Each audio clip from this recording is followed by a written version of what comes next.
আসসালামু আলাইকুম ওয়া রাহমাতুল্লাহি ওয়া বারাকাতুহু। সম্মানিত দর্শক শ্রোতা, আপনারা সবাই কেমন আছেন? আলহামদুলিল্লাহ ভালো আছেন সেই দোয়া করি। আমিও ভালো আছি। আজকে আরও একটি নতুন ভিডিও নিয়ে আপনাদের সামনে হাজির হয়েছি। আজকে আমাদের ঘেরের মাছ ধরা হয়েছে, আর মাছ ধরার মুহূর্তটা ছিল অনেক অসাধারণ, অনেক আনন্দ। আমার এই মাছগুলোর বয়স 2 বছর হচ্ছে। ছোট বাচ্চা কিনেছিলাম রেনু, কিছু ছিল একটু বড়। 2 বছর পুরোপুরি হয় নাই, 2-1 মাস বা 3 মাস কম থাকতে পারে এরকম। কিন্তু অন্য ঘেরের তুলনায় মাছ একটু কম বড় হয়েছে, কারণ আমরা খাদ্য দিই নাই। খাদ্য দিলে মাছ আর একটু বেশি বড় হয়।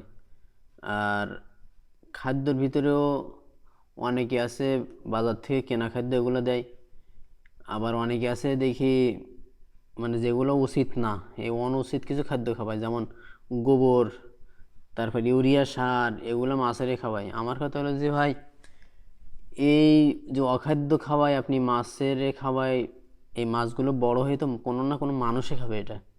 তো সেই মানুষগুলাকে আপনি কি খাওয়াচ্ছেন, এটা চিন্তার বিষয়। যে আজকে আমি সামান্য লাভের জন্য আমি এই যে অখাদ্য যেগুলো আমরা কল্পনায় আনবো না, এই সমস্ত খাওয়াই মাছগুলো বড় করলাম, অল্প দিনে বাজার বিক্রি করলাম, কিছু মুনাফা হইলো, লাভ হইলো, আমার পকেটে কিছু টাকা আসলো।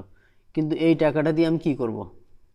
এই যে এটা তো কতটুকু হালাল সেটা তো আল্লাহ ভালো জানেন। কিন্তু এই যে টাকাটা নিলাম, আমি কতটুকু সুখী হতে পারবো যে মানুষকে এইভাবে করে অখাদ্য খাওয়াই মাছ বড় করে সেটা দিলাম? অনেকে এভাবে চিন্তা ভাবনা করে, কিন্তু এটা উচিত না আমার মনে হয়। আমরা কি করি, আমি অল্প দিন কিছু খাদ্য দেওয়া শুরু করছি আপনার 3-4 মাস, কিন্তু সেগুলো সব বাজারের কেনা ফিড।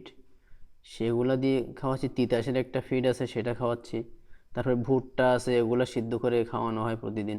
তো আলহামদুলিল্লাহ, এই অল্প দিনের ভিতরে যা হয়েছে আলহামদুলিল্লাহ, আমার লাভ যেটা হয় সেটা আলহামদুলিল্লাহ।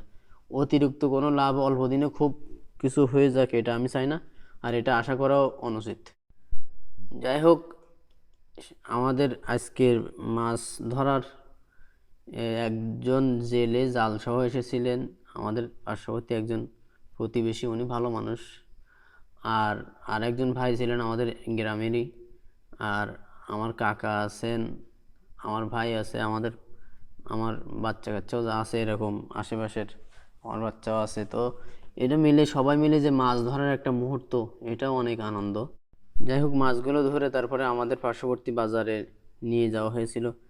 তো আগের থেকে মাছের দাম একটু কমে গিয়েছে। মাঝে অনেক দাম ছিল মাছের, কিন্তু কমে গিয়েছে অনেক।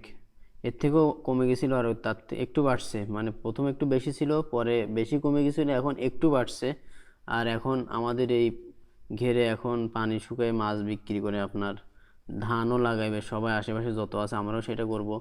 আর পাশে ছোটোখাটো পুকুর যেটা আছে সেটা সামান্য কিছু মাছ থাকে। আপনার মাছ রেখে তো আর ধান চাষ করা যায় না। তো ধান লাগাইতে গেলে অবশ্যই মাছগুলো বিক্রি করা লাগে, এজন্য সবাই একসাথে মাছ বিক্রি করলে মাছের দাম এমনি কমে যায়।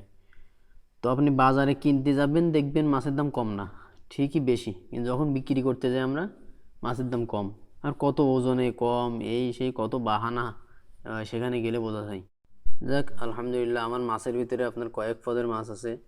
বাগদা চিংড়ি আছে কিছু, গলদা চিংড়ি আছে, রুই মাছ, মৃগেল, কাতলা আছে, গ্রাস কাপ আছে, আপনার কারফিউ মাছ বলে যেটা, এইটা আছে। তো বিভিন্ন আইটেমের মাছ। তো এতদিন আমরা ধরি নেই এরকম একসাথে অনেক মাছ মারা হয় নাই, তখন মারছি আলহামদুলিল্লাহ, এটা আনন্দ ছিল। তো এই মাছগুলো বিক্রি করে এই খরচগুলো আবার ধানের জন্য আমাদের প্রয়োজন, সেজন্য রাখবো। যাই হোক, আপনারাও এরকম চাষ করবেন। অল্প দিনে অধিক লাভের আশা করে কখনো কোনো কাজ করা উচিত না, যে আপনি অল্প দিনে অনেক লাভ করবেন এই আশা নিয়ে যে কোনো কাজ করবেন, দেখবেন আপনি ঠকে যাবেন। আপনার ওইটাই শুধু টার্গেট থাকবে যে আমি বেশি লাভ করব। কিন্তু আপনার যদি খেয়াল থাকে যে না, আমি লাভ যেটা আসুক আমি এই কাজের উপরে লেগে থাকি, আল্লাহ হয়তো আমার কোনো না কোনো দিন এটার থেকে কিছু দিবেন। তবে দেখবেন ইনশাল্লাহ, লং জার্নি, লম্বা চিন্তা, লং থিং এইরকম যদি কারোর থাকে, তা সে অবশ্যই লাভবান হবে। আর সাথে সৎ চিন্তা, যে আমি কাউকে ঠকাবো না, কাউকে অখাদ্য কুখাদ্য বা বিভিন্ন রকম যেটা মানুষে খায় না এগুলা খাওয়াই আমি মাছ পালন করব না। তাহলে আমার আল্লাহ তাআলা যে কোনো দিক থেকে আমার বরকত দিবেন, আমার শান্তি দিবেন এবং দিনের পর দিন আমি আস্তে আস্তে উপরে উঠবো। যাই হোক, আলহামদুলিল্লাহ, সকলে দোয়া করবেন, আপনাদের জন্য দোয়া করি। এরকম ভিডিও পেতে চাইলে আমার চ্যানেলটি সাবস্ক্রাইব করে রাখবেন। আসসালামু আলাইকুম ওয়া রাহমাতুল্লাহি ওয়া বারাকাতুহু।